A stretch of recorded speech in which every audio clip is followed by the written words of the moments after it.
Hello, everyone. Thank you for joining the second of three National Drive Electric Weeks events going on in Texas.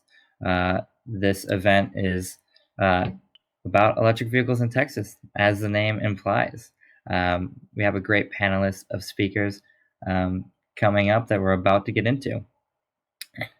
My name is Connor Herman. I'm a program manager at Fourth. We're a nonprofit based in Portland working on the adoption of electric and smart transportation. We've been working with the city of San Antonio through a program called the American Cities Climate Challenge to help support different electrification programs such as this. Today, we're going to hear about a few different EV initiatives going on around the state and then have an open panel to discuss these things.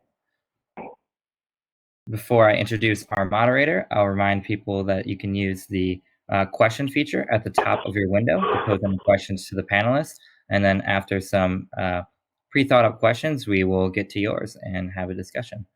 So thank you everyone for being here today. And we're gonna go ahead and get started.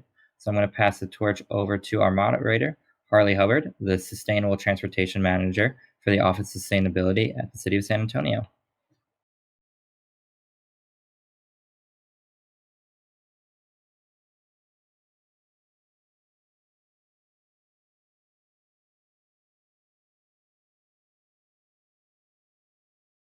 And Harley, having some difficulty hearing you.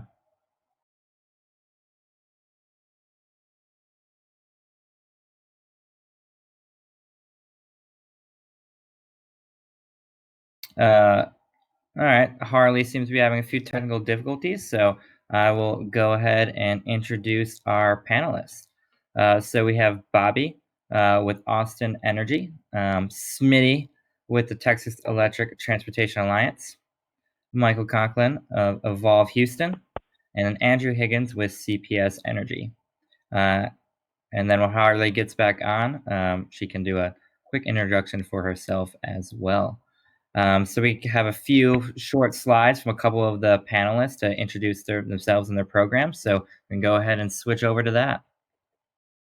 And kicking it off, Bobby. Hey everybody, I'm Bobby Gatti with Austin Energy's Electric Vehicle and Emerging Technologies program. Very excited to be on this panel today. Shout out to Fourth, who does great work. We've been fortunate enough to collaborate with those folks on a few things, so appreciate you guys doing this today with us. Just a quick overview of Austin Energy's programs. For those of you who don't know about us, we have a really solid public charging infrastructure. We have over 1,000 level 2 charging ports all over Austin. And we've just recently added 25 fast chargers throughout the city through a TCEQ grant. With our plug-in everywhere program, we allow our drivers to fill up at any one of those level 2 1,000 charging ports for only $4.17 a month. It gives them unlimited access to all those charging ports all over Austin, 24 hours, 7 days a week, which we're really proud of. But we're also very proud of the fact that we are part of the Green Choice program of Austin Energy, and so all those are powered by Texas Wind. So it's 100% renewable energy, clean energy, 24 hours a day. So the drivers know that they're driving on clean fuel. And then a couple of programs. I was just going to point out a couple of programs real quick. One of them is our EVs for Schools programs. It's very popular in our city, and it's getting a lot of recognition throughout other cities that are interested in kind of duplicating it. So I wanted to highlight it with you all today. We started a couple years ago, and what we did was we chose 4 schools in Austin and partnered with those folks to install a charging station. Each one of those schools already had a teacher that was driving an electric vehicle. So that allowed kind of a living laboratory, so to speak. So students could see actually cars charging up in their parking lots. And then we created a curriculum, with EcoRise. And EcoRise provided this really cool curriculum for the teachers to teach students about renewable, clean fuel as an alternative for transportation. So we're really excited about that. And then also, recently we created the auto dealership initiative in Austin, and we were like many of your cities. There's a little disconnect sometimes with dealerships and electric vehicles and the customers when they get to the dealerships. So we wanted to kind of bridge those gaps with our community and help the overall customer experience. So we created an online buyer's guide with a group called Zappy Ride, and we're really excited about it. It's been out for about 8 months now, but we're having a phase 2 launch here in the next month, which will include. So this is a buyer's guide for Austin-specific customers and Austin-specific dealerships, and then also it's going to have real-time data, new and used vehicles that are for sale in each auto dealership. So when you go online, if you're a customer and you're interested in maybe thinking about an EV, you get frequently asked questions. You get where to charge up at, what electric fuel looks like to you. It's Austin specific, so it has our Austin Energy data in there, so you can kind of see what it's going to cost you to charge at home every night. And then when you get to the dealership, we partner with a group called ChargeWay that we actually met when we were at a Fourth conference. So thank you very much, Fourth. And ChargeWay provides this kind of electric fuel conversation. They make it easy for the customer to understand what electric fuel means. They also put these kiosks in each dealership, and the kiosks act kind of as a sales tool for the salesperson to help sell that vehicle. So it no longer takes maybe 3 or 4 hours to sell an electric vehicle because you have to explain everything. It kind of takes 1 to 2 hours. Hopefully, it kind of minimizes that sales process. And then once you own the car, there's a ChargeWay app that's really cool that shows kind of where to charge that vehicle in town. So we're proud of that as well. And then finally, you guys hopefully have already seen Stevie the EV Loving T-Rex, but Stevie came along a few years ago to help our community understand how will you say goodbye to gas. So we started this marketing effort. We created some great videos. Stevie is a very EV-loving T-Rex and has been all over the city.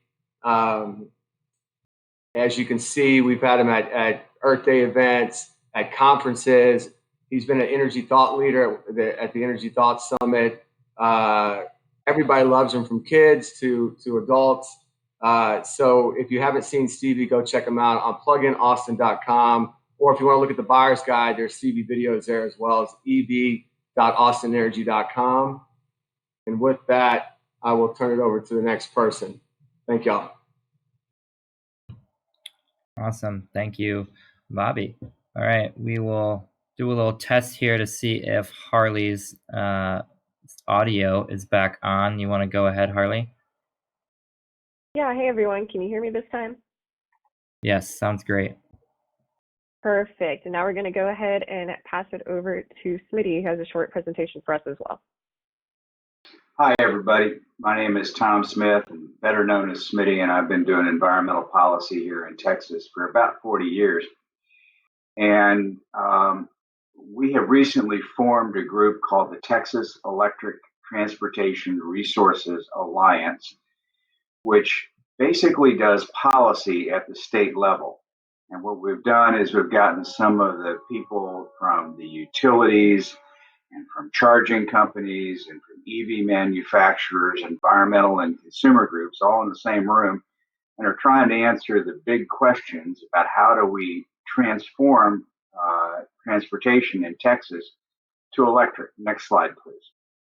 And what we discovered was that there are, could somebody shift the slides, or do I need to do that? There you go. One back, please. So there are about 5 big questions that we are facing in Texas, and we're blessed by having a number of countries and other states that have been ahead of us. But the big that have answered these questions, and so we can get their best results. But the big questions are, how are we going to plug them in, and how are we going to keep from overloading the grids? How do we deal with geographic and economic inequities and make sure that there's charging available and cars available that are affordable to people all over the state, and regardless of their economic situation.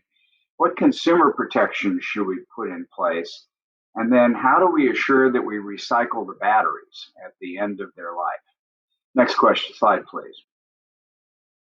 Now, one of the things that people wonder is how fast are electric vehicles coming on the market and why are they moving so rapidly? We're expecting to have roughly about 20% of all vehicle sales in Texas electrified by 2030. We're right now at about 0.2%. And this is largely being driven by markets outside of the United States. And then recently, every major manufacturer of vehicles has adopted an electric vehicle program, largely because of environmental impacts, because of air pollution in our cities, climate, because they're so much cheaper to drive, to maintain, and the fuel costs are stable, unlike the price of gasoline, which goes up and down. The price of electricity is very stable.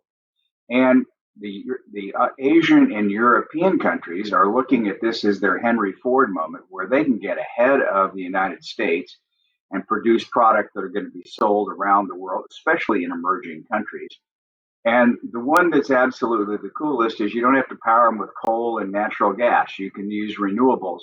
And boy, we got a lot of renewables in Texas, some of which goes to waste late at night and in the middle of the day when we have too much wind and too much sun to be able to use in our electric generation. Next slide, please.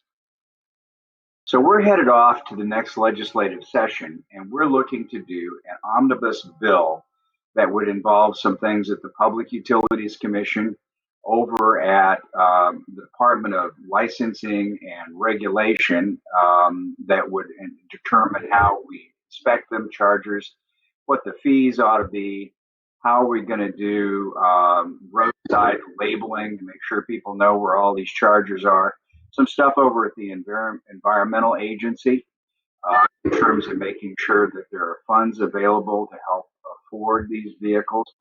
And so we're moving toward a legislative session where we want to have a lot of support. And one of the things that you all can do is to contact your legislators, those of you who drive or want to drive an electric vehicle, and ask them to tell them about how excited you are about your EV, ask them to support border-to-border charging and the omnibus bill that the industries and TechCetera will be bringing forward at the beginning of the session. Thanks for your time. All right, Smitty, thank you so much for that presentation.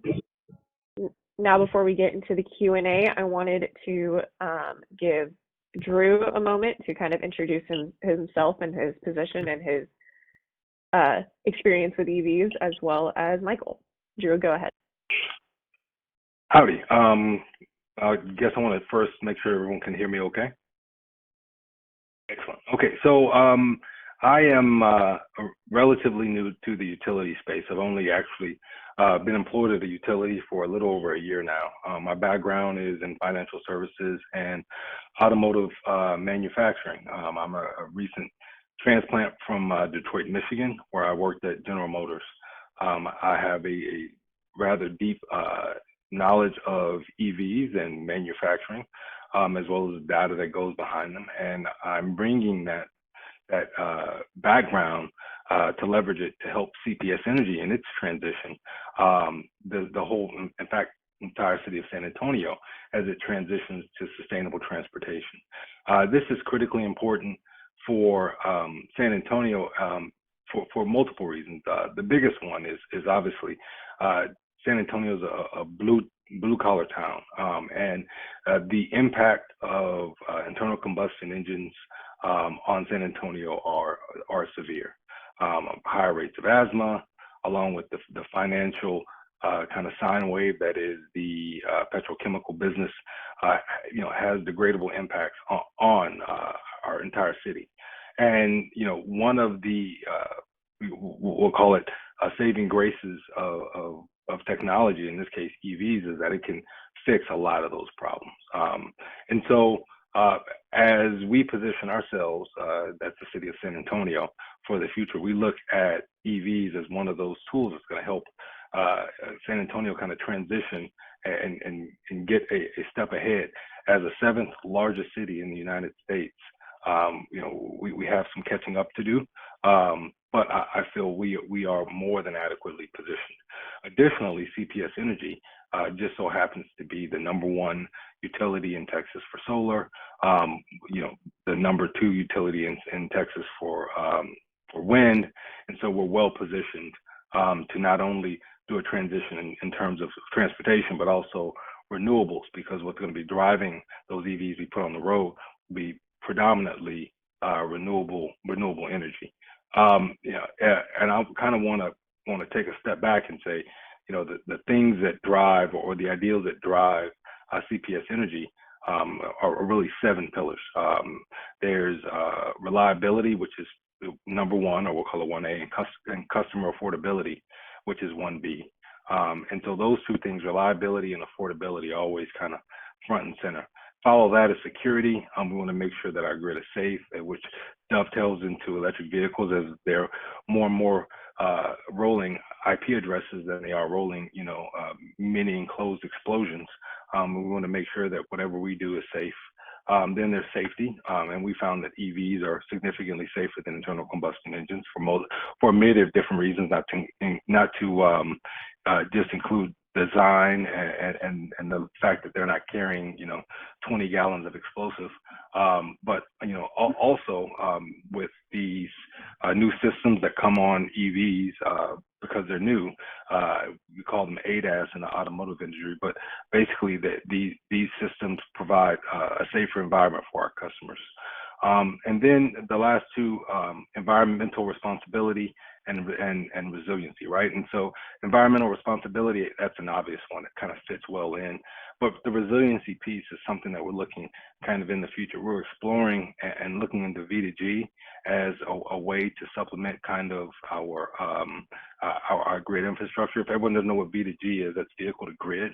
And that's using the batteries in these EVs, which are sometimes substantial, to offset some of the load, if not replace it if the load were to go out, right? And that helps out the customers, it helps out the grid, it helps out all of San Antonio. And while that might be a little bit away, we're really exploring. And all of these come together to form kind of a financially sound house that is built for San Antonio and what we provide, because we're always going to be there first and foremost for our customers in San Antonio. When they flip the switch, the lights will come on.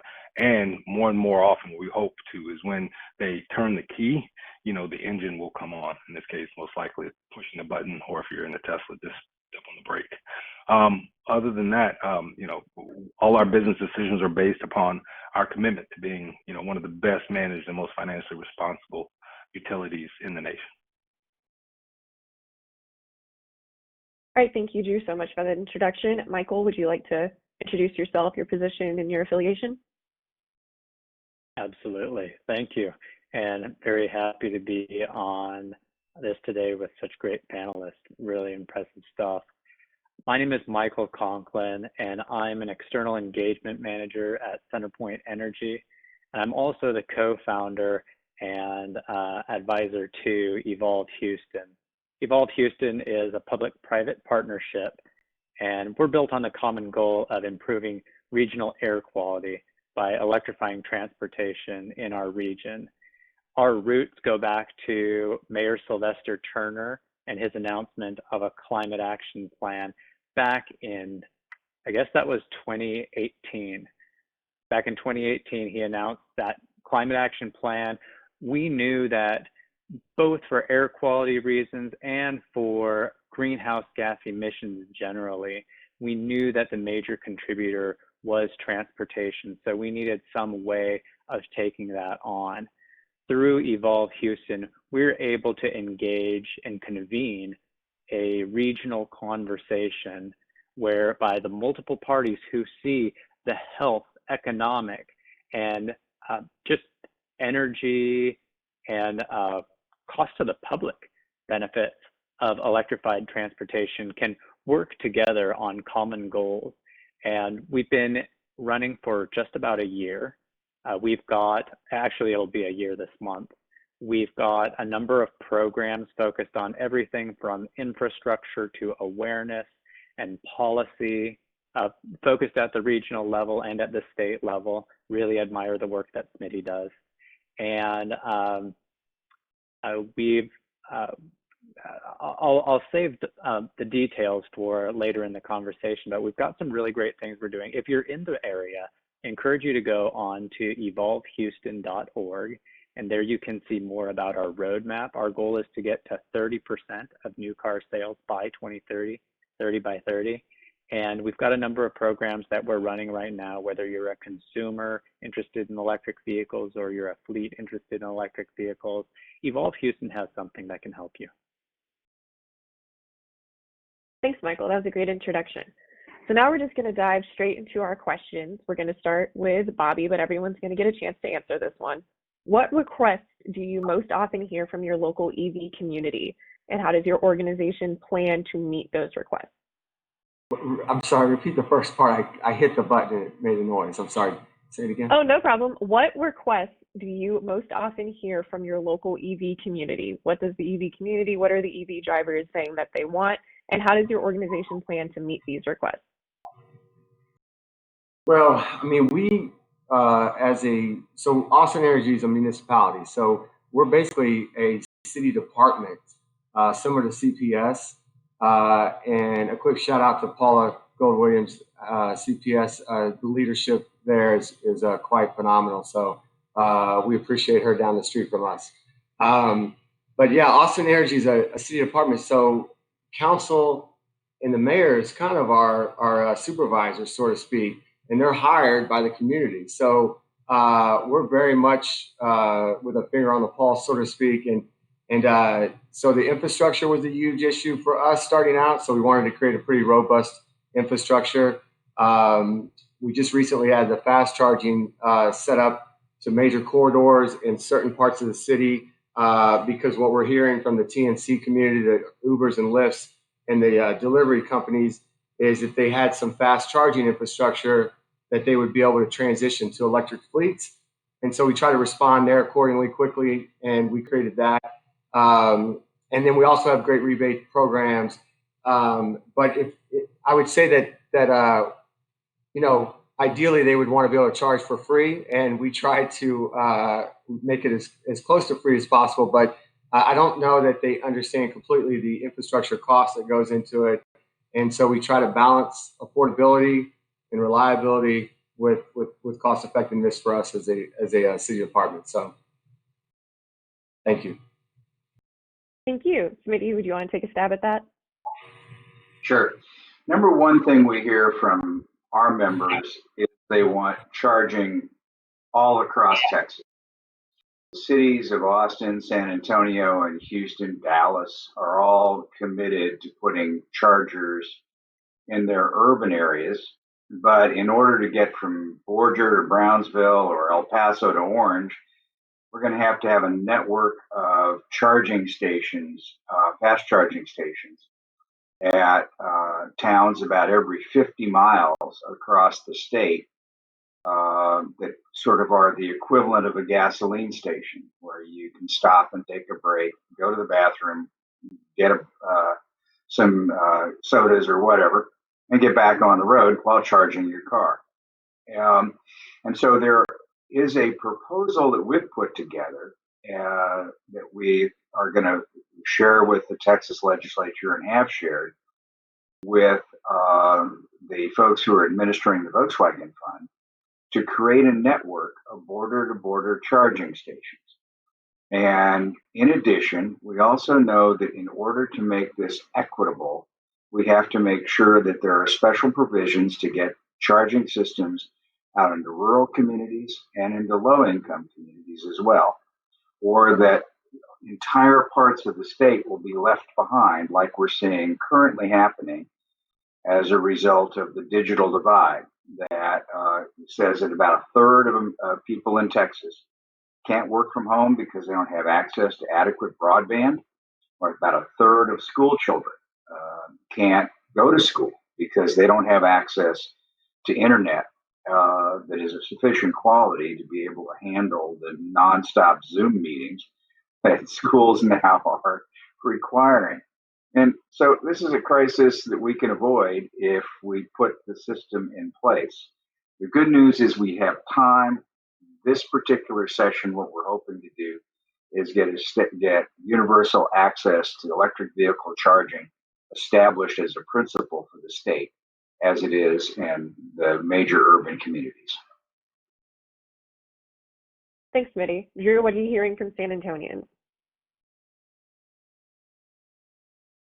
Yeah, so from San Antonio, the number one thing we hear is from commercial customers who want to install chargers, right? And there's this cognitive dissonance that has to occur, whereas like I want to have a charger, but I also want customers, and how is it going to pay for all this together?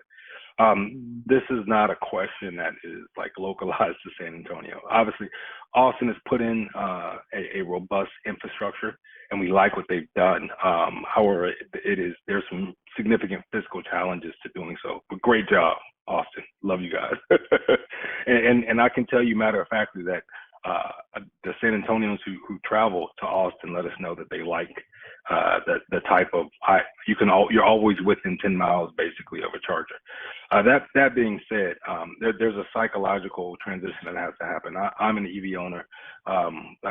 We have a lot of EV owners who've learned the same thing that I've learned, is that you really your need for having an EV charger as a substitute for a gas station is probably not really necessary, right? It's a skeuomorph, if you will. They're not the same. I plug in my EV every night. People say, how long does it take to charge? It takes me about 7 seconds. I get home, I plug it in, I come up in the morning, and it's fully charged, about 7 seconds. And it blows people's mind, but that's how it is. It's just every day I leave my home when I go to work with a full charge. And that's what we need to get kind of localized across our community. That being said, we have a lot of visitors. I don't know if anyone knows this, but I'm going to brag a little bit. San Antonio is the most visited town or city in all of Texas, right? And so when you have visitors in, they do need locations to charge. And so we have to figure out what's the right location. We have to put them probably on the corridors. We're talking I-10, 35. They need to be accessible. They need to be amenities around those. We just have to figure out how to do it in a way that it doesn't have to be supported by low to moderate income customers or those customers who don't utilize it. It has to be kind of self-supporting. And we're getting a lot of support from Austin. We're getting support from Texeter. And so we're getting support from everyone. But that's the number one question we get. And these are small businesses that want to put in a charger. And we do our best to help them and kind of navigate those waters. But we're working closely with the city to make sure that we have an EV, not even an EV plan, an e-mobility strategy, right? Because it's more than just about putting a charger in a location. Sometimes it's about kind of that last mile, whether it be a scooter, whether it be a public transportation. All these things have to kind of coordinate together, and you can concatenate kind of trips if you want in order to make it the most efficient as well as the most affordable, and that's really what we want to get to. Thanks, Drew. Michael, what are you hearing in Houston?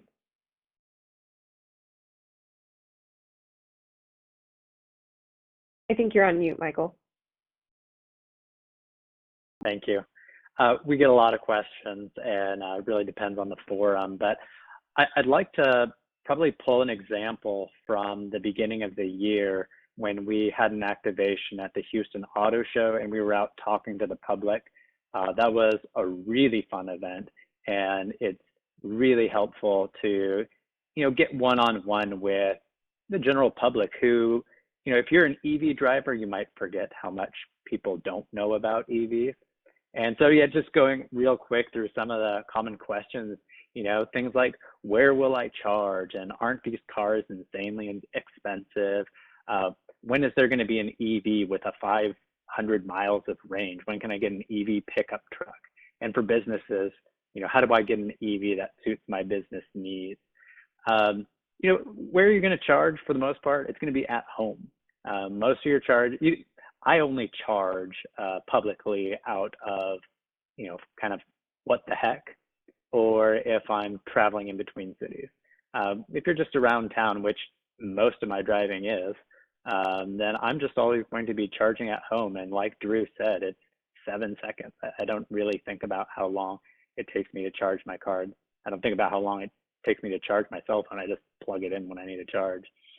Anyway, so it's really easy. And I remember before getting an EV, I thought that there would be situations where I was worried that I wouldn't have enough charge. I've been driving for a year, hasn't really happened yet. You know, it's crazy. Most people don't even really know, you know, what EVs are out there. And so a lot of people have this perception that you can't buy an EV for less than $80,000. And even in my own family, I was talking to my brother recently, and I told him that my Model 3 was under $40,000, blew his mind. So some of it's just education. As far as when can you get an EV pickup truck and when can you get 500 miles of range, you know, it's the same answer to both questions. You know, we'll see EV pickups, which is mostly what people like to buy in Texas. We'll see those starting next year, and we'll see 500-mile range vehicles starting in 2022. And then as far as how do you find an EV to suit your business needs, you know, we work with a lot of fleets in the area. You know, the best way to do that is to engage with an organization like Evolve Houston that can help you navigate that process. We have many partners who can help with that as well. Your local utility probably has resources. So, you know, that's a little bit more complex if you're a fleet, but it's certainly a problem that's been solved many times. So it's just a matter of reaching out. Thanks, Michael. And I'm actually going to give you this next question first because you mentioned it a little bit before. What EV projects are you most excited about right now? And how will those projects meet the needs of EV drivers? Yeah, so I think that, you know, when we think about, again, we've been running for just about a year. And when we think about now, what do we need to accomplish in 2020 and what do we need to be preparing for in the future? You sort of look at what is your most proximate target, and then what do you need to start laying down to sort of plant the seeds for the future that you want to have. I think the most proximate target, just going back to that Houston Auto Show and the questions, it's just awareness. And most people can't even name an EV. So bringing visibility to electric vehicles, that's huge. And that's why we've started as a primary focus for 2020 is our Ride and Drive campaign. We partnered with Tesla on our first one. It was during the pandemic. It was branded the Touchless Ride and Drive campaign. You can set the whole thing up from your phone. There's masks provided. It's super easy. You can even take the EV home to drive or to park it overnight and get the full experience. But that was really successful, so much so that we went ahead and did another one. GM wanted us to work with them on one, and we're running that one right now. You can go to any of 14 local Chevy dealerships and test drive an electric vehicle, and you can even get a $50 gift card just for doing that. So that has huge value for spreading awareness, and that's primarily a consumer-focused solution. We also have fleets, and fleets are really important too. They can, you know, move a lot of vehicles all at one time. And for those, we do engagement, and we're just about to roll out a program for fleet studies where fleets who are interested can have a fleet assessment done. It will build out the business case, show them what sort of vehicles would work for their business needs, and you sort of get everything that you would need to get to the business case that you're going to need to initiate a project. And Evolve Houston, our partners, can work with you on that. And so that's really education-driven, awareness, super important. Where do we start laying down seeds for the future? That's the next part of the question. And that's why I'm really excited about the Volkswagen settlement, TCEQ, Volkswagen Level 2 funding that's available right now. And if you're in the region, Evolve Houston will work with you on an application to get funding that'll pay for up to 60% of your Level 2 charger. That could be for your place of business. That could be for government facilities, but it's got to be public. And we'll work with you on that. Fort Bend, I think, is really taking the lead on this. Last I talked to them, they were leading the state as far as counties for applications for Level 2 chargers. So good job, Fort Bend County. But those are some of the initiatives that I'm most excited about. Thanks, Michael. All right, Drew, your turn. What are you really excited about that either CPS or is going on in the city?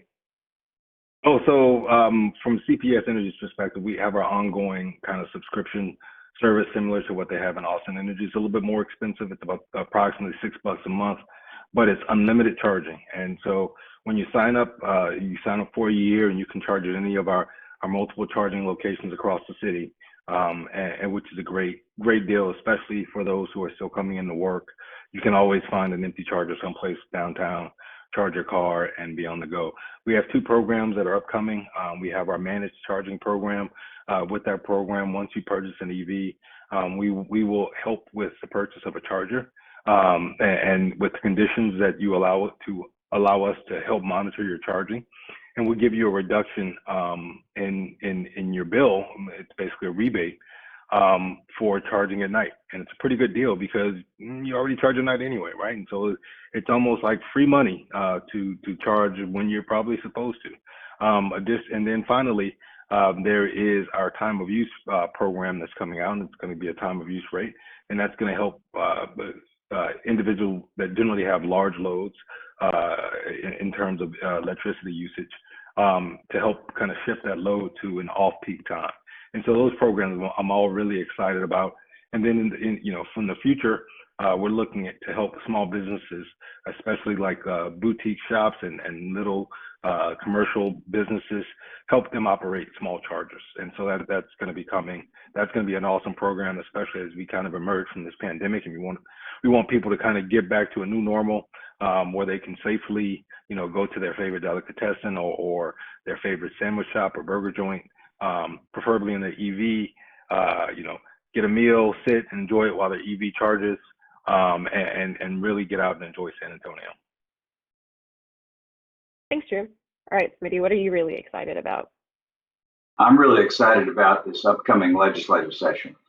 There's a real opportunity here in Texas to demonstrate how big an economic boom electric vehicles can be for the state. As I think many folks have recently heard, Tesla has chosen to move to Austin, will employ about 5,000 people. And if San Antonio is any example, when the Toyota company moved to San Antonio, there were 25 companies that sprang up around Toyota to help manufacture everything from seats to computers to dashboards and so forth. We expect something similar in an ecosystem here in Austin. But we're not alone. Up in the Denton area, Peterbilt is manufacturing electric trucks. This isn't, some off-brand. This is the king of the highway. Down in San Antonio, Navistar has recently announced they'll be rolling their first vehicle off their assembly line, and it'll be an electric school bus. Over in Houston, the folks at Toshiba Heavy Industries manufacture the motors and the generators that are used as well, and some of the transmissions that are used in electric vehicles. Altogether, there are 55 different companies employing some 17,000 people who are working in the electric or the hybrid electric manufacturing process. This is jobs. And as our economy, our oil and gas economy collapses due to decreased demand and changing preferences, this is an opportunity for us to put Texans back to work, manufacturing a product that's good for the environment and creating a whole new generation of people who see electric vehicles as the way to drive the future. Thanks, Smitty. All right, Bobby, your turn. What's the most exciting thing coming out of Austin for EV drivers? Well, I'll be quick because all those answers were great. I'm excited about Tex Extra myself in the next legislation. Smitty knows folks do great work, so excited about that. But I will say that our buyer's guide that I talked about at the beginning of the session, we're just excited about the phase 2. Evolve Houston, I think, says it well with education is key.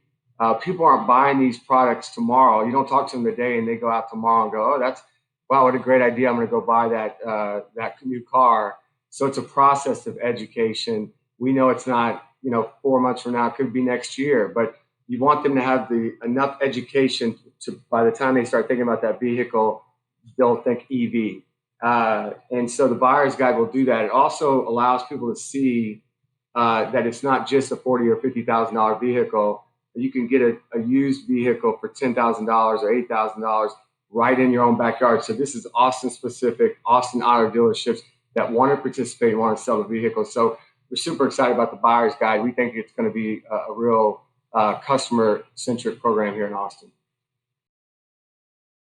Thanks. All right, this next question is for Drew and Bobby. What is something that you wish EV drivers knew about utilities? We'll start off with Drew. Okay, so that we're in it for you, right? The utilities want more EV drivers. This is not something that, you know, we're not competing. We're not trying to charge you higher rates. We want as much of you, the EV drivers, on the road as possible, and we'll do what it takes to make your life easier. That's just kind of the bottom line on this thing. This is a net benefit for everyone. The only industry that's really hurt by the EV adoption, unfortunately, is going to be the petrochemical industry, and maybe even not them, right? As you see that they're putting their investments in EVs as well. So if I want, you know, my customers to know anything, is that we're here to help. And if you have questions or concerns, please reach out. You know, whether you're in San Antonio or in Austin, you know, go to Stevie the Dinosaur. Listen, we're here for you. We'll do what it takes to help give you the information you need to make the right decision on the right EV for you. I agree with him completely. Well, I would add to that yeah, we're more than just plugging the light, you know, keeping the lights on. In our community, we're focused on not only affordability, but also renewable energy, sustainable mobility, and all that is geared toward, you know, net zero emissions. And we have a goal of being net zero emissions by 2050 in Austin, and I think that's being adjusted lower right now.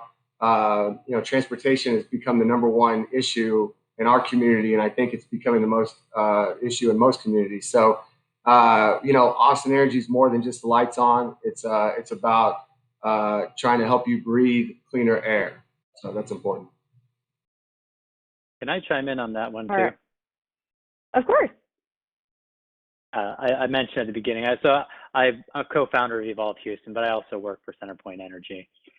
So there's a couple of things that I would like to share about, you know, what I would like customers to understand about the utility with respect to electric vehicles. And the first is, if you're a fleet, it's really important to engage with your utility early and often about your plans to electrify your fleet, maybe your even speculative plans, like you're just thinking about it.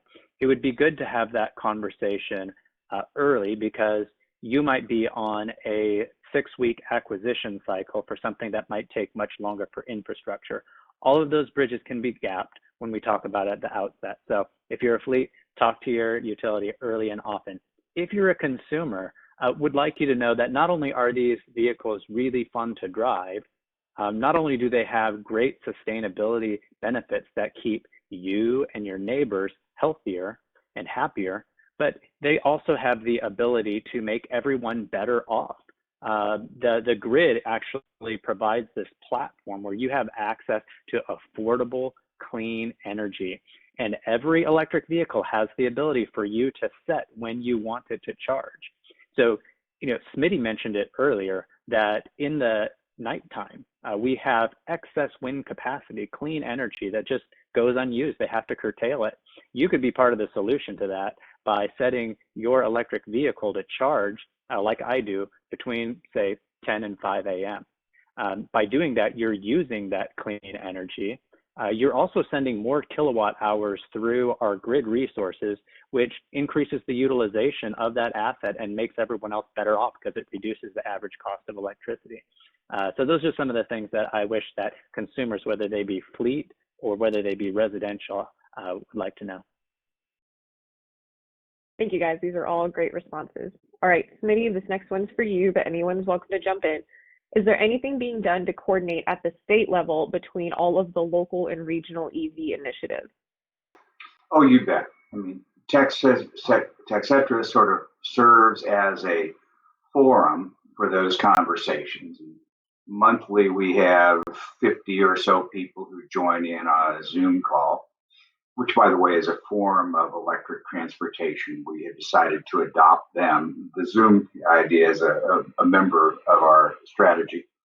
But the folks at the state level, the federal level, and the local communities are all talking to each other about how best to do this. And the plans are developing and working well. But I also want to pick up on something Michael said. Consumer Reports came out yesterday with an analysis that said that it's about half the cost to maintain an electric vehicle than it is in a traditional internal combustion engine. The data from my own personal experience and from those around others is it costs about a third as much to fuel an electric vehicle with electricity as it does with gas. And so you combine the two of those, and it is not only a net savings to those of us who are middle class, but is a real asset to those people who have less resources because they're spending less money on transportation. Average low-income family spends somewhere north of 30% of their monthly income in transportation costs.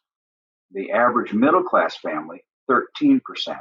So if you can reduce their maintenance costs and their fuel costs, then it ends up being money that enables them to spend their precious resources on feeding their children or on medical care or other more urgent needs.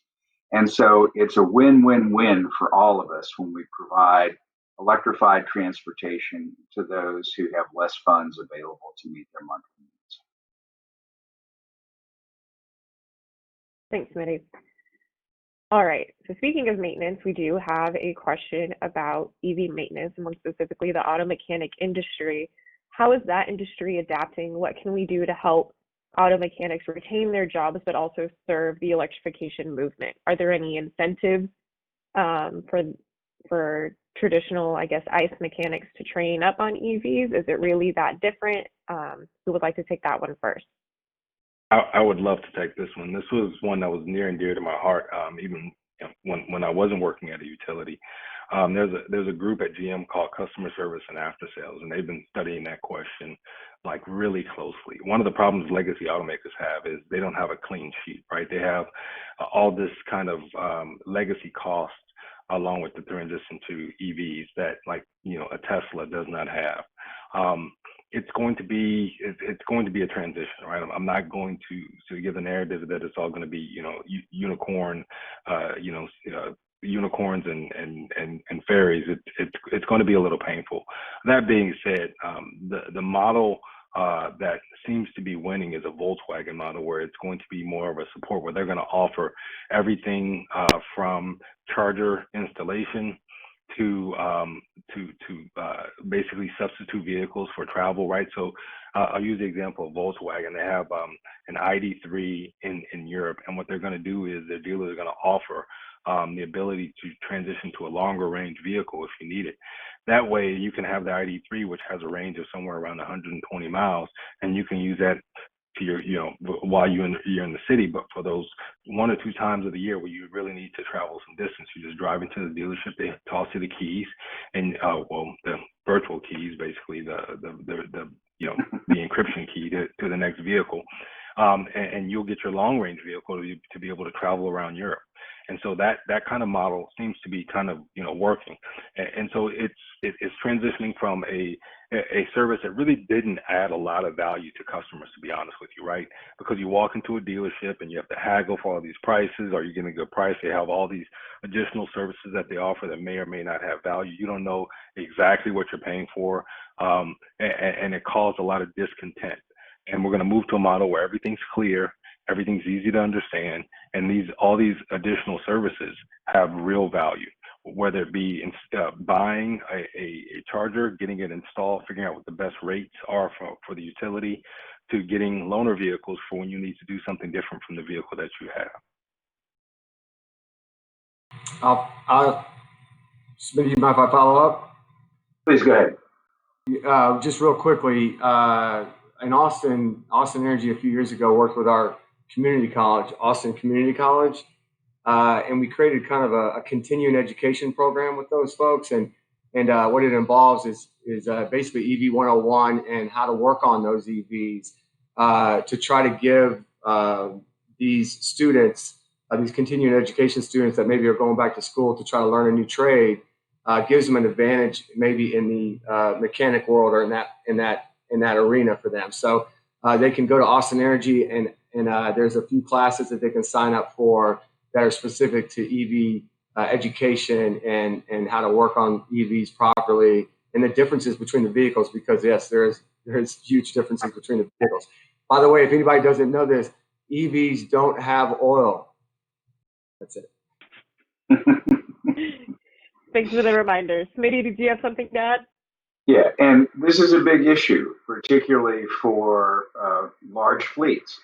The bus fleet, for example, up in Dallas, or the school bus fleet up in Plano, have all asked, so how am I going to get a mechanic that's going to be able to maintain my vehicles? And as Bobby said, there are community college programs developing all over the state that will turn out certified mechanics that both know how to make a car run, but also know the electronics, which are far more sophisticated in an electric vehicle. But for kids who've grown up gaming, this is easy. They know how to make all these technologies work, and it's just a matter of plugging them into an electric vehicle and giving them the keys to the knowledge. And what's been interesting is I've been driving an electric vehicle now for 25 years. I think I got my first hybrid electric vehicle in 95 or something like that. And what we're now seeing is many of the automobile repair places have signs outside of them around Austin that say, we do hybrids. And now you're starting to see 3 that now advertise that they're qualified to work on electric vehicles, pure battery electric vehicles. And it's really an interesting thing to have watched the transformation of this industry and the early adopters start to show up in the marketplace and say, we're ready for you. That's great. Michael, did you have anything to add? Sure. But I'll start by just saying that I'm kind of blown away by the other answers. Drew, Bobby, and Smitty, those were all amazing. So I don't know that I have much to add that is, based on, things actually going on, other than just an observation that I would share. There's no getting around the fact that if less money is being spent on vehicle maintenance, then vehicle maintenance jobs are going to suffer. So how do you think about, if that industry or if that specific area of work is declining, what's something that is growing at an explosive rate? And that just makes me think of the batteries themselves and the second life of batteries. Thinking about what Bobby talked about with the program that they were doing over at Austin Community College. If people, like Smitty said, are getting qualified to work on these battery electric vehicles and understanding the batteries, then maybe there's an opportunity to use those skills, broaden those skills, so that they can also work on battery banks, because that is an industry that's going to experience explosive growth over the next 10 years. Some ridiculous CAGR, let's just say, something like 50 to 60% compound annual growth, I think is what we're expecting. So I think it's really important to have these conversations, and it seems like there might be something there. All right, thanks, Michael. We have just a few minutes left, so I'm going to head and wrap it up. Thank you to all of our panelists. All of your perspectives and information was really great. Thank you for joining us. This is our second event of Drive Electric Week. Everyone's contact information is on the slide, so if you have any questions for someone specific or you'd like to be more involved with their efforts, feel free to shoot them an email. And now I'm going to pass it off to Connors for some final closing words. Yeah, I'll echo Harley's statements. Thank you to the panelists. That was really excellent content. And thank you, Harley, for moderating. Those were some great questions that you brought up. And as Harley said, this was event 2 of 3 events as part of National Drive Electric Week. You can see the final one here is on Thursday. A slight change to that one. We recently confirmed Navistar as a panelist. So even more excitement for that event. And additionally, you may or may not have saw that this event and the event on Thursday, if you participated, you will be entered in to win a $50 gift card. So tell your friends, tell your colleagues, come for the content, but, gift card, not a bad addition. So thank you everybody for attending, and I hope to see you all at the next event.